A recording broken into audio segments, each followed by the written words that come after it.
2 million years ago, Homo habilis, one of the earliest human species, emerged in East Africa. They had small, fragile bodies, an average height of just 1.2 meters, and a weight of under 40 kilograms. They lacked advanced hunting tools, effective self-defense, medical knowledge, complex language, or structured social systems. Almost everything began at zero. The average life expectancy of a Homo habilis individual was around 12 years. Many never reached adulthood, but causes were not singular but cumulative. Infections, injuries, starvation, dehydration, predators, and harsh environmental conditions. A single misstep could mean death. They were not hunters, they were scavengers. Homo habilis relied heavily on picking over the leftovers of carcasses abandoned by stronger predators. But even that wasn't easy. They had to compete for scraps with giant hyenas, leopards, and wild dogs. Approaching a kill site meant risking injury or death. Often, they weren't just the last to arrive. They became the next meal. They didn't live on the ground. They climbed trees, not out of adaptation to arboreal life, but for survival.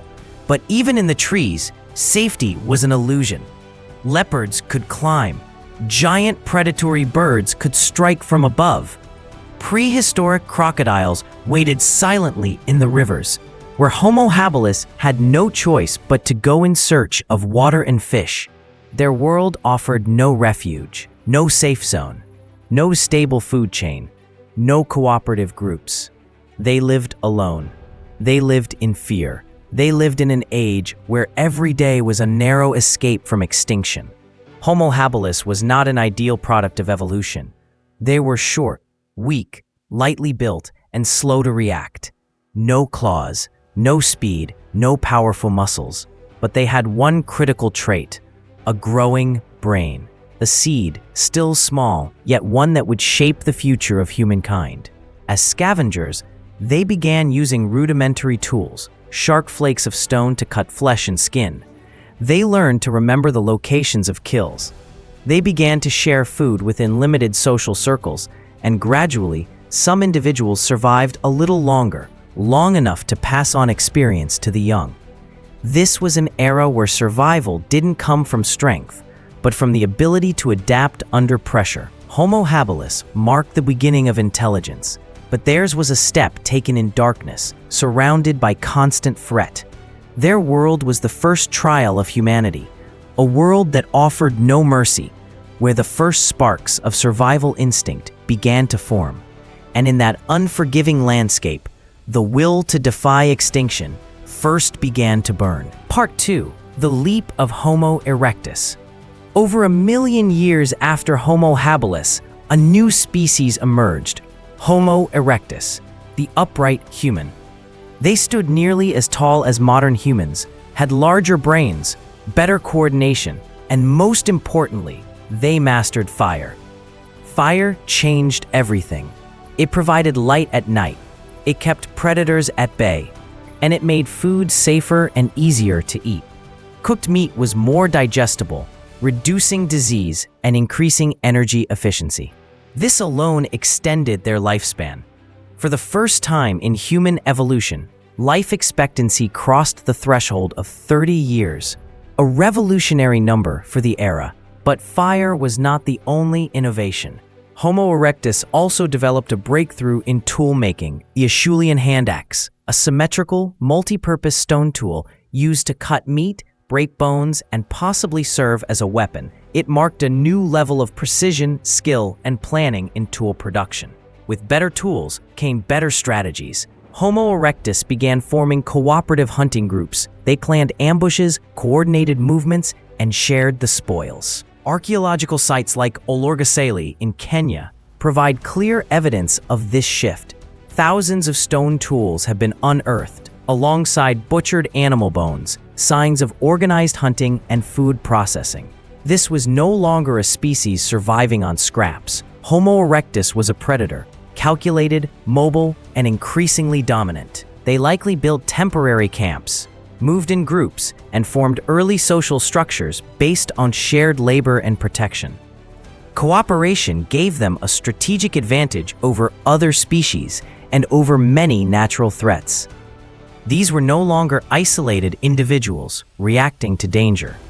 These were humans who could plan ahead, choose their ground, and execute tactics as a group. They had not just adapted to the world, they had begun to reshape it. The success of Homo erectus wasn't rooted in brute strength. It came from innovation, from the ability to transform fire into a tool, to refine rock into a blade, to turn a group into a unit of survival. This marked a turning point. For the first time in evolutionary history, humans became active participants in shaping their own environment, not just passive survivors within it. They didn't merely endure, they advanced. And that changed the course of human evolution forever. Part 3. The Giant Adversary, Therapithecus oswaldi. Among the most formidable creatures Homo erectus ever confronted was not a predator, but a primate. Therapithecus oswaldi, a giant gelada baboon. Roughly the size of a female orangutan, it had long, sharp canines and lived in cohesive, territorial groups. Confronting them was not just dangerous, it was calculated risk. At the archaeological site of Olorgesailie in Kenya, researchers uncovered the remains of over 90 individuals of this species, concentrated in a space no larger than 12 to 15 square meters. Alongside them were thousands of stone tools. The most striking detail, over 70% of the bones belonged to juveniles, young individuals between 6 months and 3 years old. The evidence is clear. Homo erectus wasn't merely scavenging these creatures. They were actively hunting them, and they were targeting the weakest, the young. Why would early humans risk attacking large, social, and potentially aggressive primates? The answer begins with nutrition. The meat from these animals was rich in protein and fats, valuable resources in an environment where survival often depended on calories. But the hunt was not only about food, it was also about status. In Homo erectus communities, a successful hunt, especially one involving a giant baboon, was likely more than a means to eat. It may have functioned as a rite of passage, a proving ground for young males seeking recognition within their group. Bringing down such a creature required planning, courage, and teamwork. A hunter who succeeded didn't just feed his group. He earned prestige, respect, and perhaps leadership.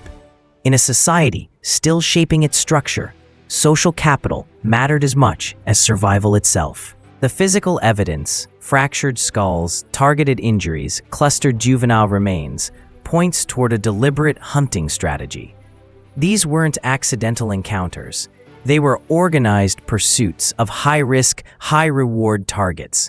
The weapons were likely crude by modern standards, sharpened stones, wooden spears, but used with coordination and timing.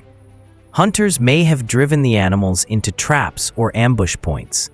In some cases, they may have used bait, manipulating primate curiosity to lure them close enough for a quick, lethal strike. It is possible that these hunts were seasonal or ceremonial, involving the entire group. Success would not only provide meat, it would reinforce bonds, reaffirm hierarchies, and teach younger members the skills of survival. This wasn't just about instinct. It was about strategy, ritual, and identity.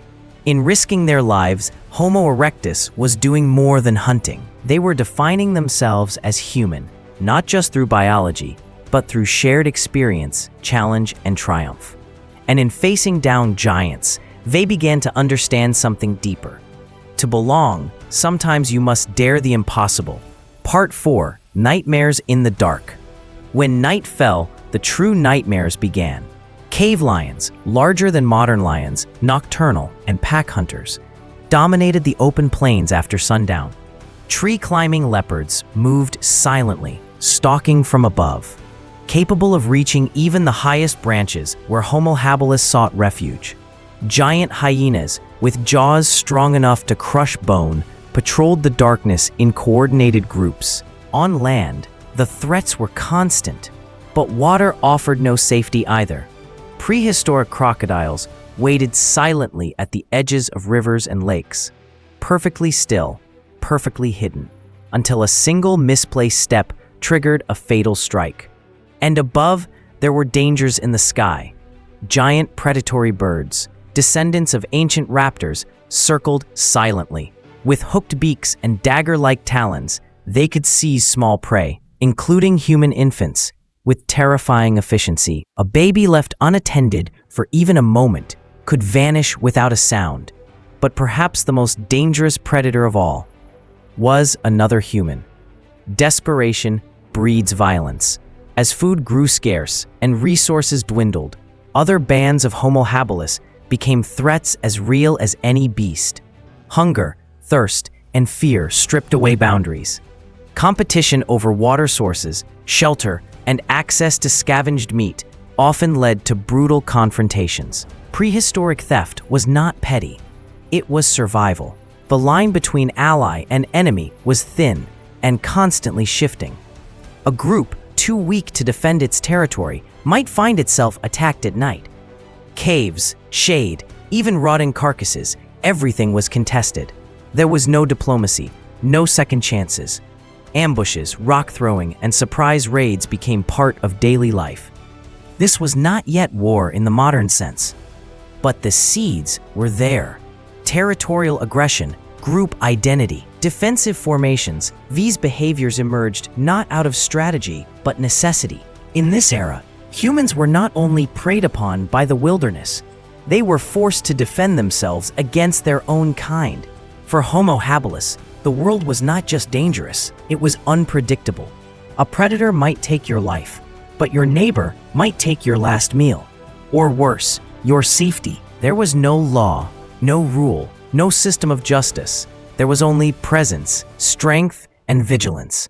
To survive, Homo habilis had to see the world through a new lens, not as a landscape of animals and trees, but as a shifting arena of threats and choices, where danger came from every direction and where the darkness never came empty-handed. In the end, the real fear was not what they saw, but what they couldn't. And in that darkness, the foundations of human caution, tribalism, and suspicion were quietly being formed. Part 5: Monsters of Australia, Crocodiles, Dragons, and Serpents.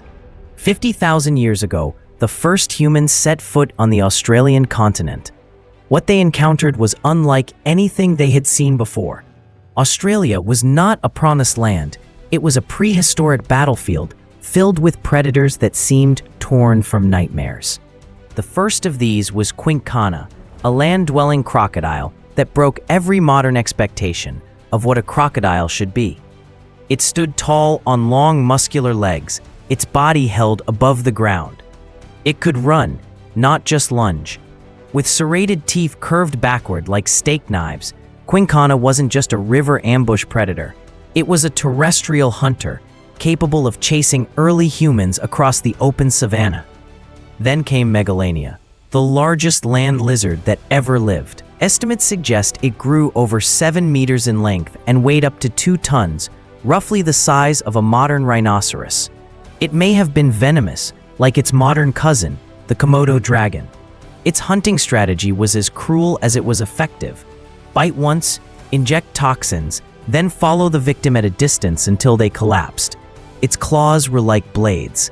Its bulk made escape nearly impossible, but the true horror may have come in silence. Wanambi was a prehistoric serpent unlike any living snake. Stretching up to 6 meters long, it did not swallow prey whole as modern pythons do. Its jaws were less flexible, but its teeth were sharper. Instead of constriction followed by ingestion, Wanambi tore its victims apart piece by piece, using its fangs to rip flesh before consuming it.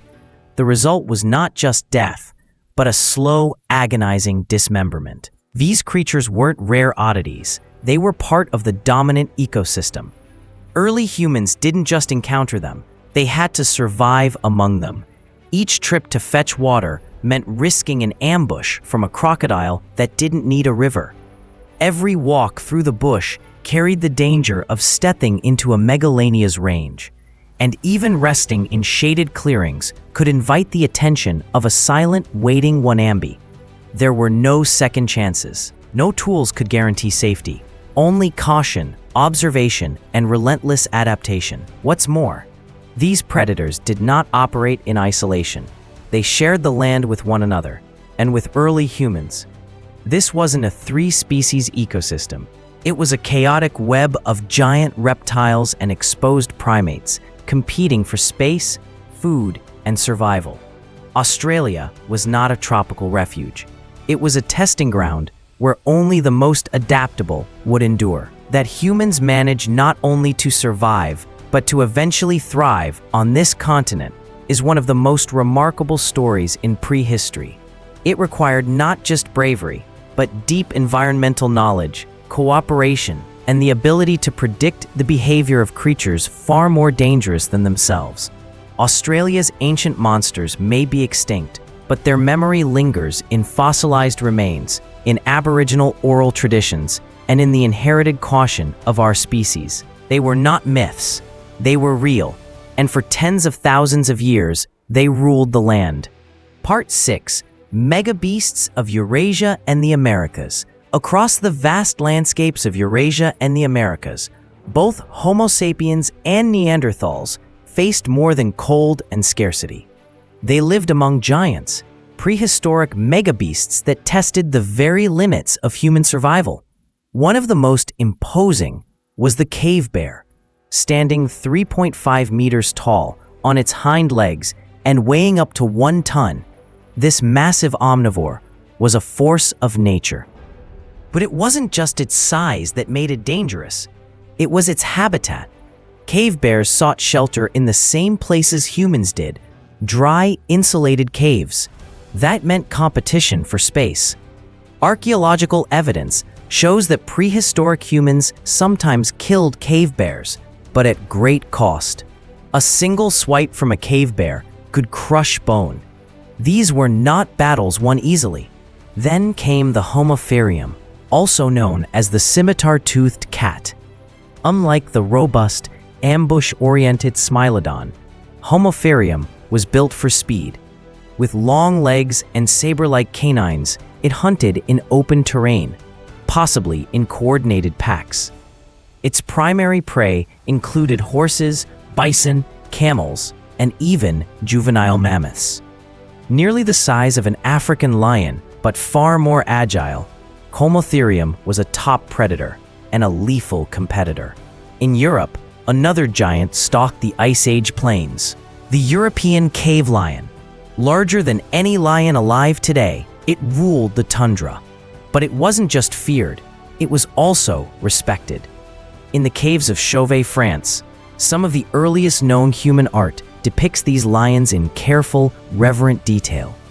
The positioning, posture, and grouping of the figures suggest that early humans may have venerated these animals, not merely as threats, but as powerful symbols, possibly even as spiritual forces. And then there were the dire wolves, long thought to be exclusive to the Americas.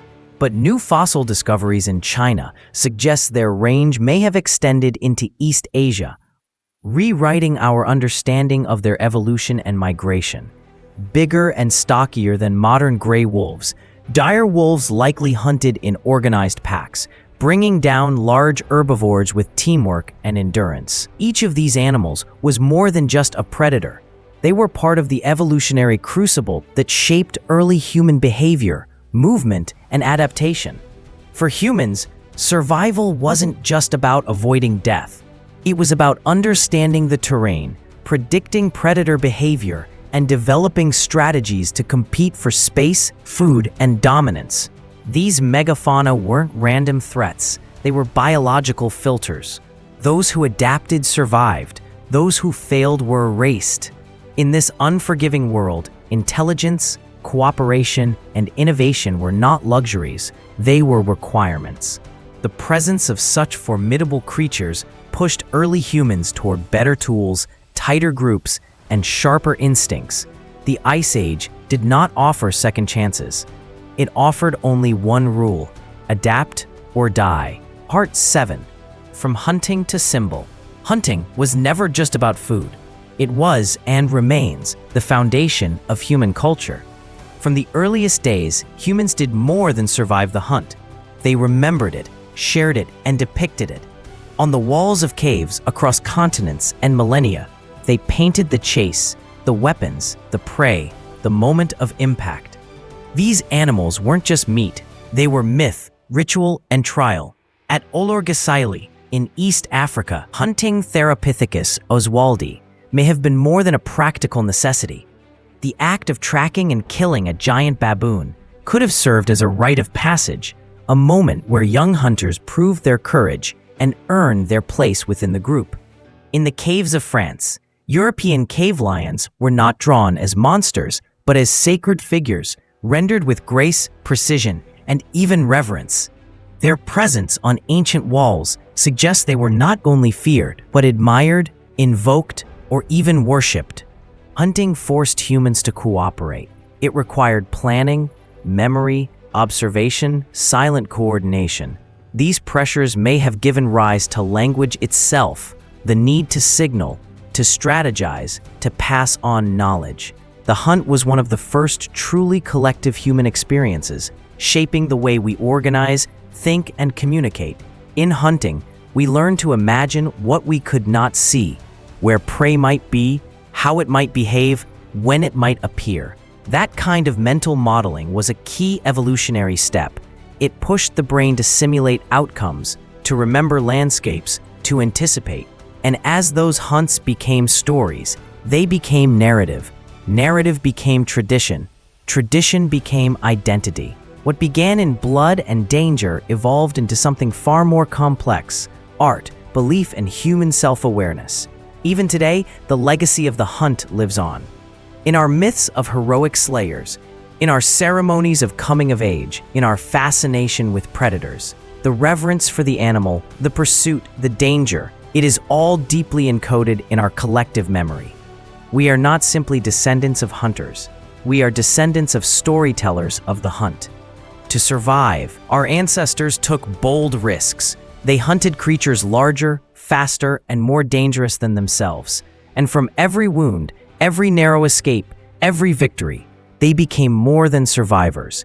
They became human, not just by what they killed, but by what they remembered and what they chose to pass on.